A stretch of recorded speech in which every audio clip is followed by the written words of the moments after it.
Bonjour et bienvenue pour votre guidance de la deuxième quinzaine de juillet 2023. Donc là, c'est une quinzaine un petit peu écourtée, mais quand même, il nous reste presque 2 semaines.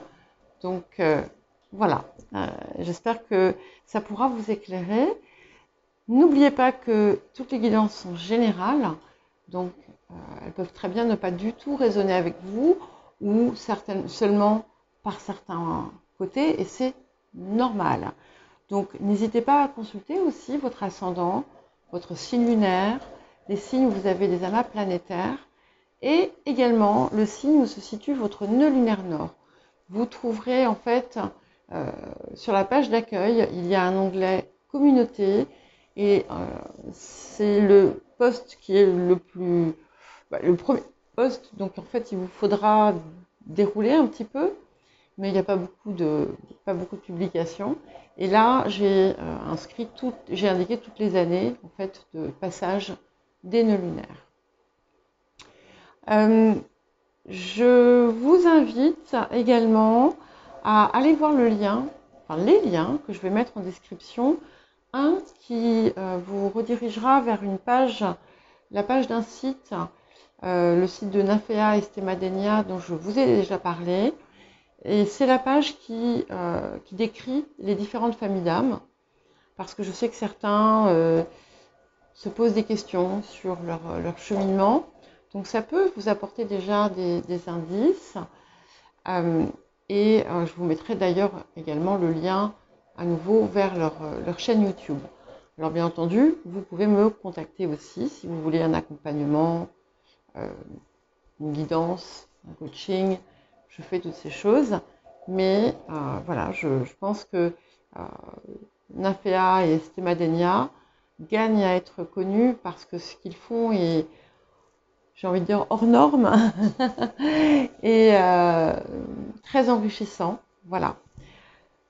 Eh bien, avant de vous retrouver, je vais simplement vous rappeler de penser à mettre un j'aime pour m'aider à gagner du flux et de la visibilité sur YouTube. Et n'hésitez pas à vous abonner si vous ne l'êtes pas. Je vous dis à tout de suite. Bonjour les cancers et bienvenue donc pour votre guidance pour la deuxième quinzaine de juillet. Bon, alors, il y a plusieurs choses, parce que j'ai posé, comme je distribue, je mélange, je pose avant de commencer parce que ça me fait gagner du temps. Donc celle-là, je n'ai pas besoin de les retourner. Mais celle-ci, voilà, la pause est un peu plus longue. Et donc je les pose avant pour quand même gagner du temps. Et voilà. Donc en les posant, j'ai commencé à voir des choses. Et j'ai vu qu'il y a des événements un peu contradictoires. Donc on va commencer par ce qui pose un peu problème. Il y a une situation où vous êtes en perte ou en déperdition d'énergie. Donc ça peut être une perte financière. Hein, par exemple, vous êtes, si par exemple vous avez une entreprise, si ça se trouve, bon, il y a quelque chose qui ne va plus, et peut-être qu'il est temps, par exemple, de faire un dépôt de bilan ou de la revendre. Enfin, j'en sais rien. Parce que il y a quelque chose qui ne va pas, et en plus c'est confirmé, on a bien une perte. On a une perte. Alors la perte après, ça peut être une perte de confiance, ça peut être quelque chose auquel on croyait, auquel on ne croit plus trop, mais c'est un petit morceau qui va quand même visiblement un petit peu vous toucher. Alors il y a Sybille qui veut rentrer. Elle va attendre. Hein. Normalement, elle devrait pouvoir survivre une quinzaine de minutes ou une vingtaine de minutes. Donc, voilà, c'est peut-être une situation quand même qui peut être passée. Par exemple, vous pouvez aussi être, si vous divorcez, il y a un partage de biens, si vous avez des biens en commun. Peut-être que vous allez être perdant sur une partie finalement de votre propre investissement. Ça arrive. Hein. Voilà, ça peut être quelque chose comme ça. Ça peut être la perte d'une relation. Bon, mais c'est pas... Normalement, vous devriez savoir de quoi il s'agit. C'est une situation qui, d'une façon ou d'une autre, vous draine. Comme je vous disais, ça peut aussi être une déperdition d'énergie, hein, tout à l'heure. Et il vaut mieux laisser tomber parce que les efforts que l'on fournit n'en valent pas vraiment la peine. À côté de ça, on voit de l'argent tout de suite. Donc, je ne sais pas si vous attendez de l'argent. En tout cas, il y a de l'argent qui arrive. Pour certains et certaines, ça peut être une somme assez conséquente ou non. Ça peut être une somme que vous attendez, pour beaucoup. Ça peut être aussi quelque chose que vous n'attendez pas forcément. En tout cas, ce qui suit ensuite est quand même très positif puisque on a une période de chance. Donc, il est possible que la première partie de la semaine soit un petit peu, enfin de la quinzaine, pardon, soit un petit peu, un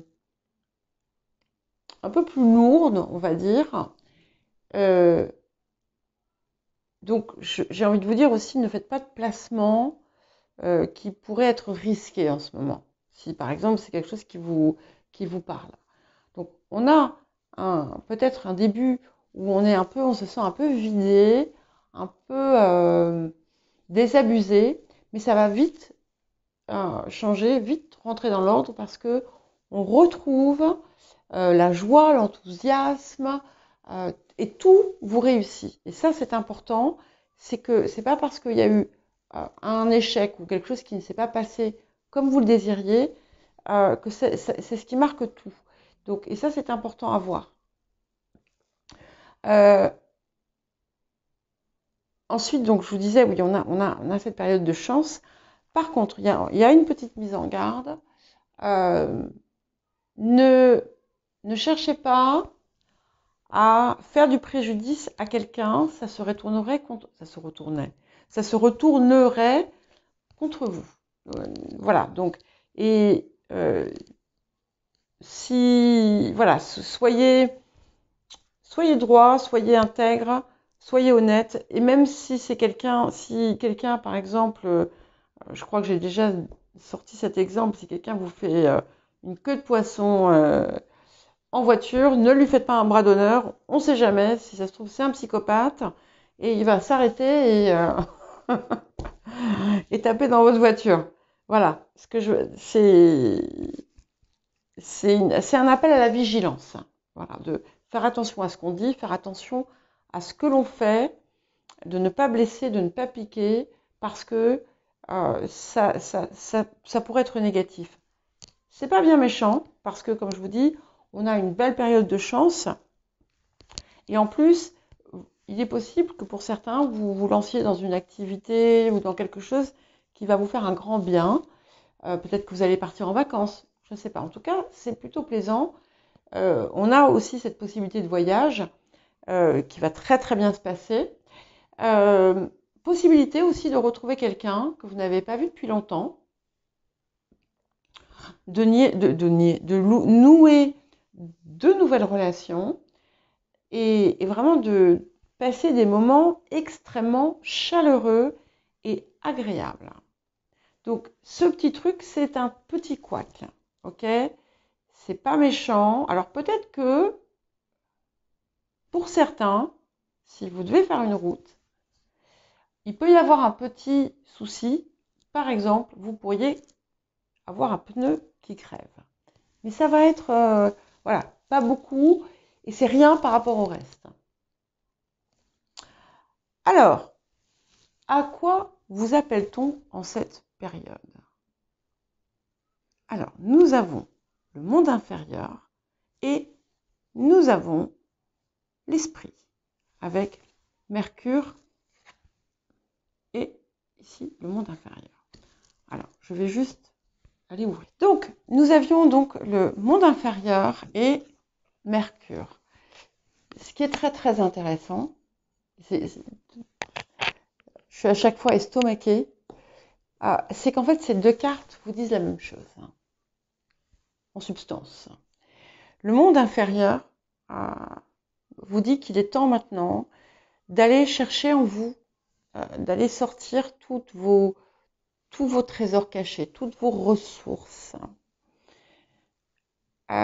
C'est aussi de puiser finalement dans votre expérience et d'en tirer le meilleur.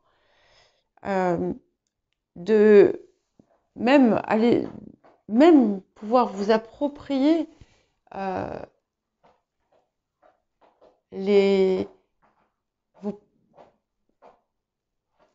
vous approprier et transmuter finalement vos blessures, vos souffrances, pourquoi pas celles même qui vont plus loin de vos ancêtres, et d'en tirer simplement le don, c'est-à-dire délaisser le mal qu'il y a pu avoir et en retirer simplement voilà, le positif.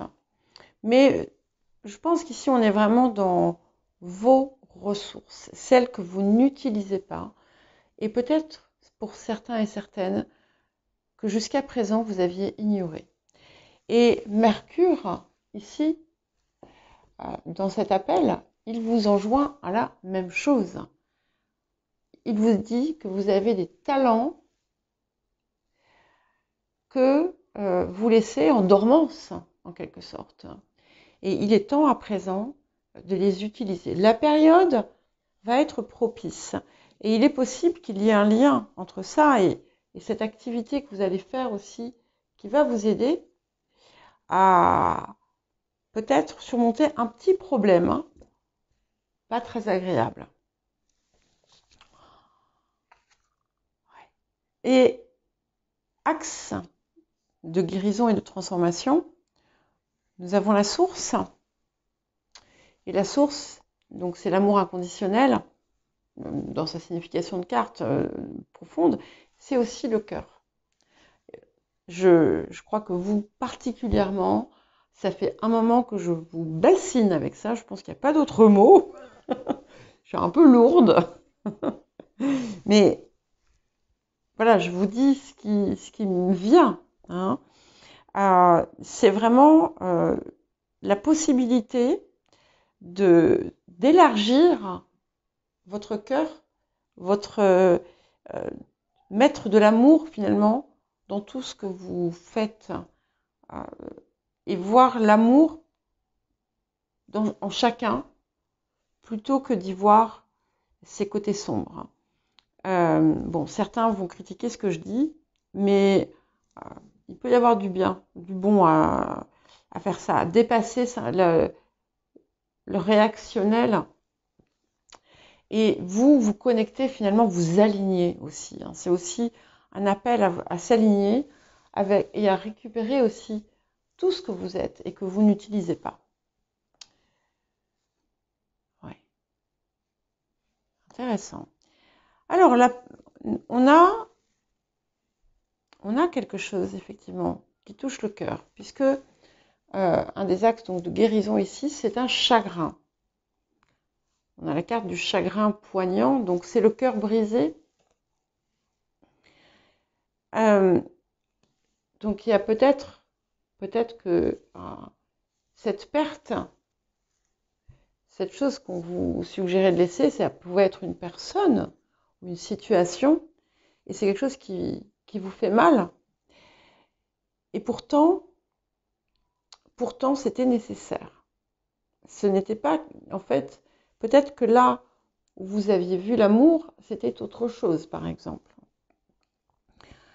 En tout cas, ce que la période ici vous invite à guérir, c'est la part de votre cœur qui est blessée.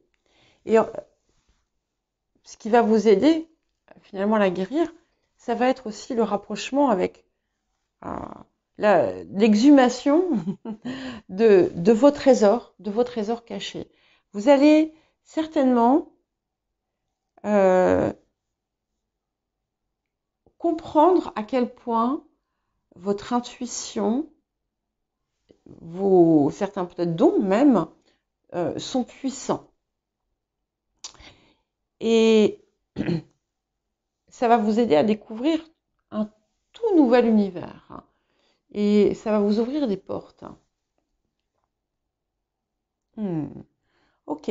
Et au niveau du rapport à l'abondance, nous sortons la nature abondante. Donc, c'est important, visiblement pour vous, on va dire en quelque sorte, de communier, hein, avec la nature, de sortir, de prendre l'air, parce que ça va aussi vous aider à sortir de cette souffrance qui, en fait, vous tire vers le bas, qui est finalement, quand je vous disais, cette première partie, là, cette première période qui est un peu aigre et qui se termine en bonheur absolu.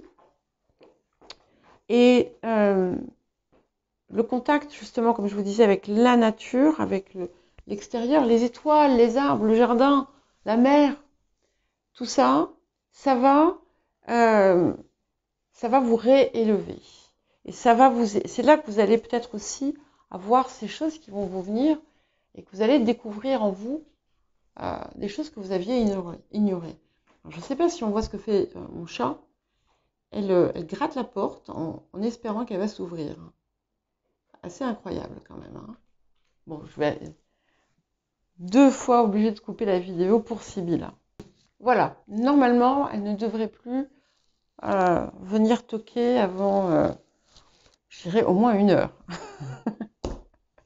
J'ai le temps de faire 2 guidances de plus. Ouais, oui. Alors, ok. Donc, le défi de la période, pardon, j'oublie que nous ne sommes pas une semaine, mais une quinzaine. Nous avons le 6 de rose. Le 6 de rose, c'est la guerre, c'est le conflit. Donc, peut-être que vous êtes aux prises avec une séparation. Vous êtes dans un conflit. Voilà. Donc, c'est un défi. Et comme on vous l'a dit ici, on vous a dit attention à ce que vous faites.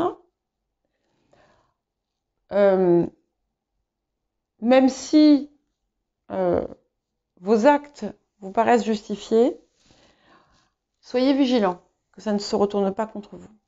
C'est aussi une invitation, en fait, comme ça, à éviter de rentrer dans un conflit, si c'est possible pour vous. Et qu'est-ce que vous apporte la semaine? C'est magnifique. Ok. Nous avons le reflet. Et ce reflet, finalement, il est tout à fait en accord avec l'appel de la semaine, puisque le reflet vous reconnecte avec, justement, votre réceptivité, votre intuition, vos dons. Alors, on a de nouveau cette énergie de voyage, donc il est fort possible, hein, que vous retourniez aux sources.